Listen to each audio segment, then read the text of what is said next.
airport security case ഇവനോടെ കണ്ടില്ല case ഒരു shed വന്നിട്ട് അങ്ങനെ പക്ഷേ ഒരാൾ കിഡ്നാപ്പ് ചെയ്യാൻ ശ്രമിക്കുന്നത്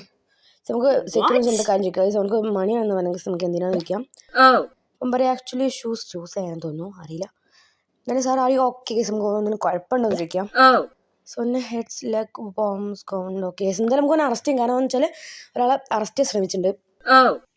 അല്ല അറസ്റ്റ് ചെയ്യാനല്ല കിഡ്നാപ്പ് ചെയ്യാൻ ശ്രമിച്ചിട്ടുണ്ട് ഇവിടെ വേറെ ആളൊന്നും കേസ് ഓൻ്റെ അടുത്ത് എന്തുകൊണ്ട് കേസ് നമുക്ക് ജസ്റ്റ് ഒന്ന് ബെഡ് അവിടെ കൊണ്ടുപോയിട്ട് സെർച്ച് ചെയ്യാം തിരിഞ്ഞിക്ക് ഇവിടെ എന്തോ ഒരു വലുതാണ് കേസ് ഒരു ബുക്കാണ് പക്ഷേ വലിയ സീനിൽ കാര്യമല്ല കേസ് ജസ്റ്റ് ഒന്ന് അപ്രൂവ് ചെയ്യാം കേസ് അവൻ്റെ ശ്വാസം ഇപ്പോഴാണ് നേരെ വന്നു കേസ് നമ്മൾ ചാനൽ മാക്സിമം ഒന്ന് ലൈക്ക് ചെയ്യാൻ നോക്കാം ലൈക്ക് ചെയ്ത് സബ്സ്ക്രൈബ് ഒന്ന് സപ്പോർട്ട് ചെയ്യാം ഇവിടെ മാമ നിങ്ങൾ കേസ് മാമൻ്റെ അടുത്ത് എന്തൊക്കെയുണ്ടല്ലോ കേസ് ഒരു ആക്സി കേസ് ഈ ചള്ളക്ക് പ്രാന്താണ് കേസ് വലിയ ടാബ്ലറ്റും പിന്നെ ഒരു സൺസ്ക്രീമാന്ന് തോന്നുന്നു ഇത് ഒന്ന് ഡേഞ്ചറില്ല കേസ് നമുക്ക് അറസ്റ്റ് ചെയ്യാം വീഡിയോ ഇഷ്ടം ലൈക്ക് സബ്സ്ക്രൈബ് ചെയ്യാം അപ്പോൾ ബൈ